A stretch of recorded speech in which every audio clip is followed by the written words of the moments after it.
Hello everyone, astro with M Singh में मैं M Singh आप सभी का बहुत बहुत स्वागत करती हूँ। अपनी सैटर्न डायरेक्ट की वीडियो को आज मैं आगे बढ़ाऊँगी और 2 दिन पहले मैंने वीडियो अपलोड की थी। शनि मार्गी हो गए हैं 15 नवंबर 2024 को, और शनि डायरेक्ट होने के बाद आपकी राशि और लग्न पर किस तरीके का प्रभाव पड़ सकता है, इस पर मैंने ऑलरेडी एक वीडियो अपलोड की है जिसमें मैंने कुछ राशि और लग्न को लिया है, जैसे कि एरीज, टॉरस, जेमिनाई, कैंसर, लियो, वर्गो।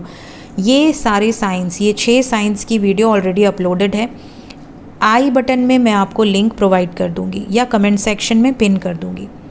आज हम बात करेंगे आगे की 6 राशियों की, जैसे कि Libra, Scorpio, Sagittarius, Capricorn, Aquarius and Pisces.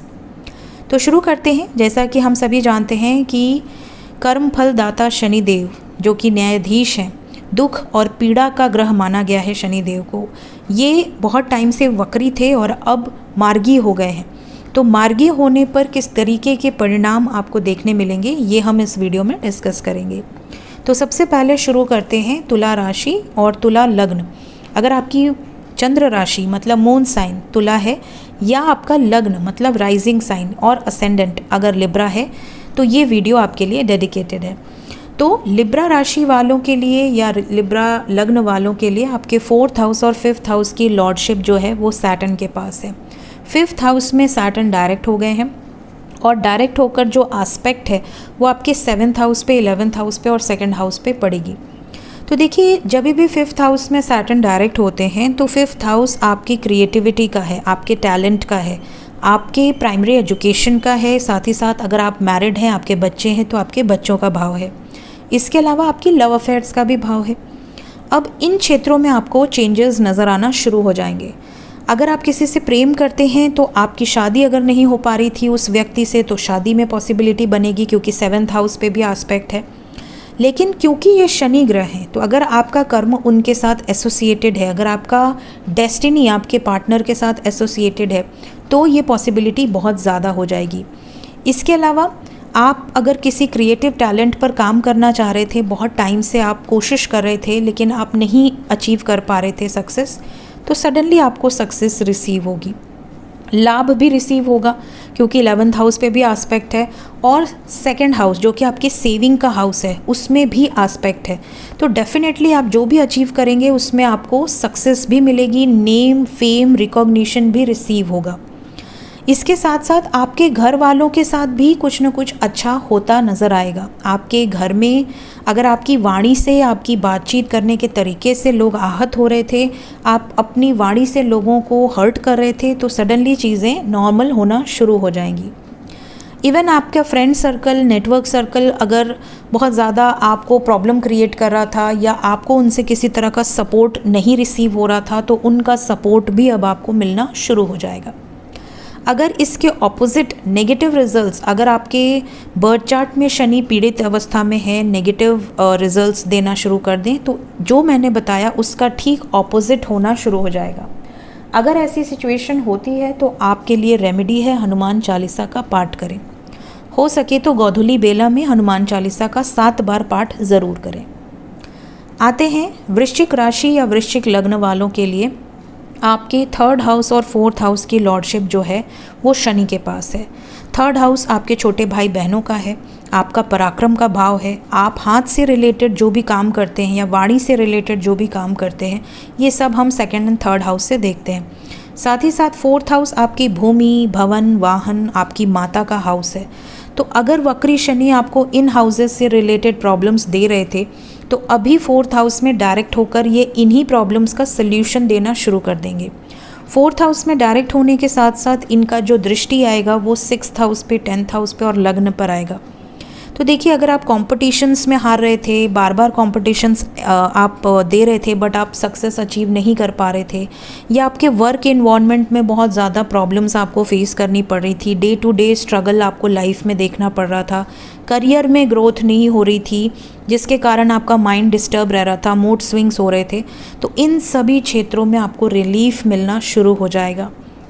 अगर इसके ऑपोजिट्स आपको रिजल्ट्स मिलते हैं, माता की हेल्थ ख़राब होने लगती है, या कंपटीशन बढ़ जाता है, या वर्क इन्वायरमेंट में बहुत ज़्यादा प्रॉब्लम होने लगती है, या करियर में आपको सडनली डाउनफॉल देखने मिल रहा है, तो इसका मतलब कि आपके बर्थ चार्ट में शनि का प्रॉब्लम चल रहा है। ऐसी सिचुएशन में आपको हनुमान चालीसा का पाठ ज़रूर करना चाहिए, रेगुलर करना चाहिए, कम से कम 7 बार। हो सके तो अर्ली मॉर्निंग भोर में या फिर गोधूली बेला में आप ये पाठ कर सकते हैं। नेक्स्ट, धनु राशि और धनु लग्न। धनु राशि या धनु लग्न वालों के लिए आपके 2nd हाउस और 3rd हाउस की लॉर्डशिप है सैटर्न के पास। 2nd हाउस देखिए आपकी फूड हैबिट्स का है, आपकी वाणी का भाव है, आपकी सेविंग्स का भाव है। 3rd हाउस आपके छोटे भाई बहनों का है, आपके पराक्रम का है, विल पावर का है, आपके स्ट्रेंथ का है। साथ ही साथ आपका लोगों के साथ कैसा रिलेशन है, लोगों के साथ आपका कैसा बोलचाल है, ये सब हम 3rd हाउस से देखते हैं। 2nd और 3rd हाउस के जो लॉर्ड हैं वो सैटर्न है और 3rd हाउस में डायरेक्ट हो गए हैं।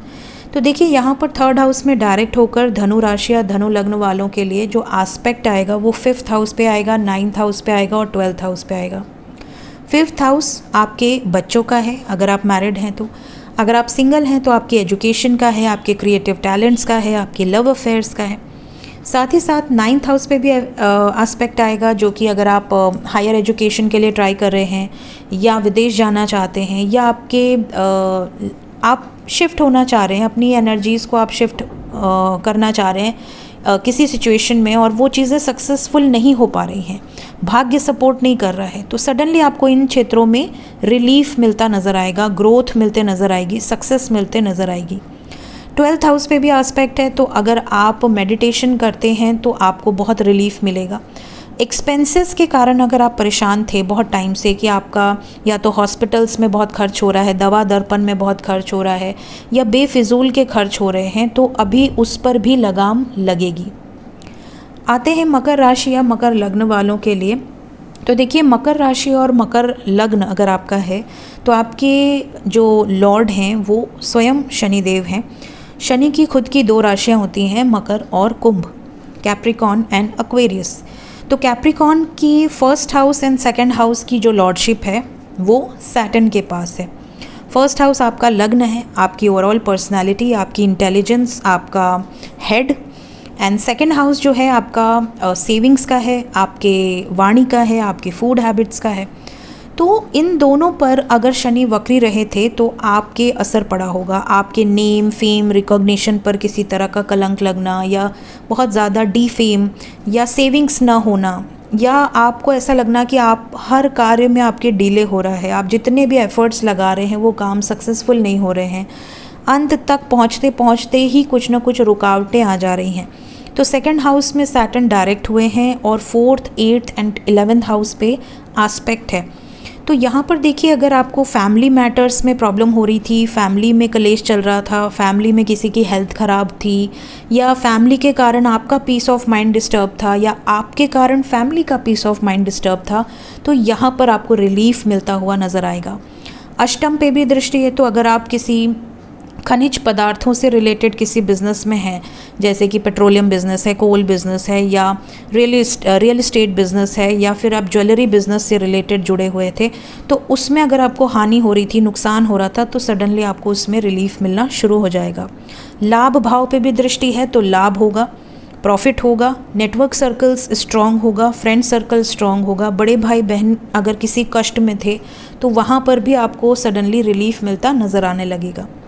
फिर भी अगर आपको लगता है कि आपके बर्थ चार्ट में सैटर्न बहुत पॉजिटिव सिचुएशन में नहीं हैं, नीच के हैं या शत्रु राशि के साथ हैं और आपको बैड इफ़ेक्ट्स मिल रहे हैं सैटर्न डायरेक्ट होने पर, तो आप सैटर्न से रिलेटेड रेमेडीज़ ज़रूर कर सकते हैं। स्पेशली हनुमान चालीसा का पाठ करें तो अत्यंत शुभ है, या भगवान शिव की आराधना आपके लिए अत्यंत शुभ है।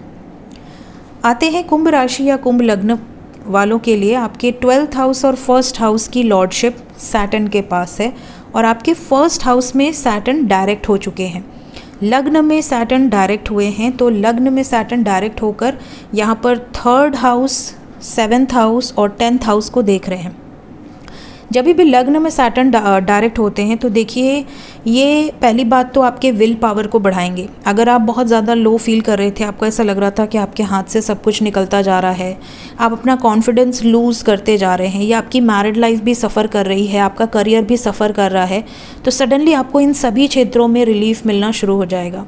अगर छोटे भाई बहनों की हेल्थ ख़राब थी या छोटे भाई बहन कहीं ना कहीं कोई ऐसी सिचुएशन में थे जहाँ पर उनको नुकसान हो रहा है, लॉस हो रहा है, सेव नहीं कर पा रहे हैं या किसी तरह का नेम फेम रिकॉग्निशन में प्रॉब्लम आ रही है, तो वहाँ पर उनको रिलीफ मिलना शुरू हो जाएगा।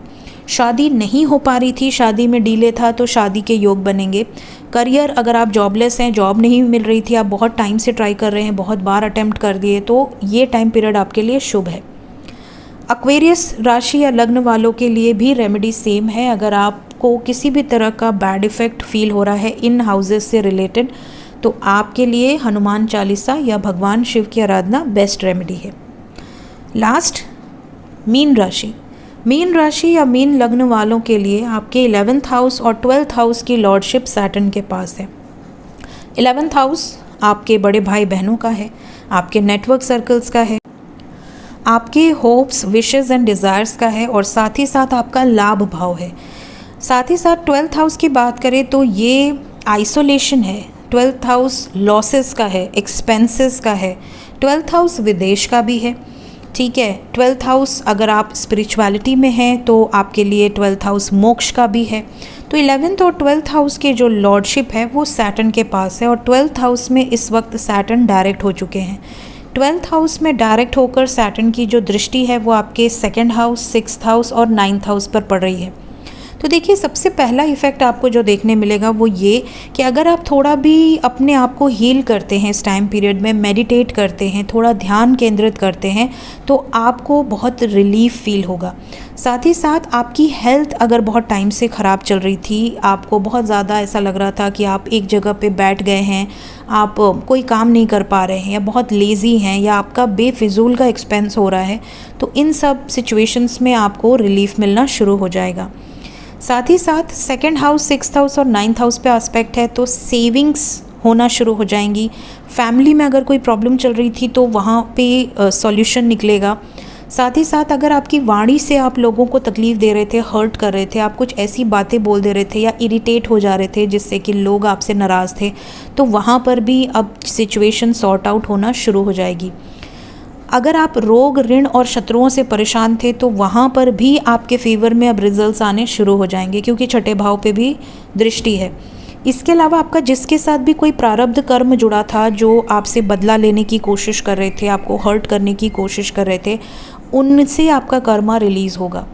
भाग्य भाव पर भी दृष्टि है, तो भाग्य आपको हो सकता है बहुत टाइम से सपोर्ट ना कर रहा हो, भाग्य आपका स्लो हो, आपको ऐसा लग रहा हो कि यार मेरा ही भाग्य क्यों नहीं सपोर्ट कर रहा है, मैं इतने टाइम से प्रयास कर रहा हूँ या कर रही हूँ, तो यहाँ पर आपको उसके पॉजिटिव रिजल्ट्स देखने मिलेंगे।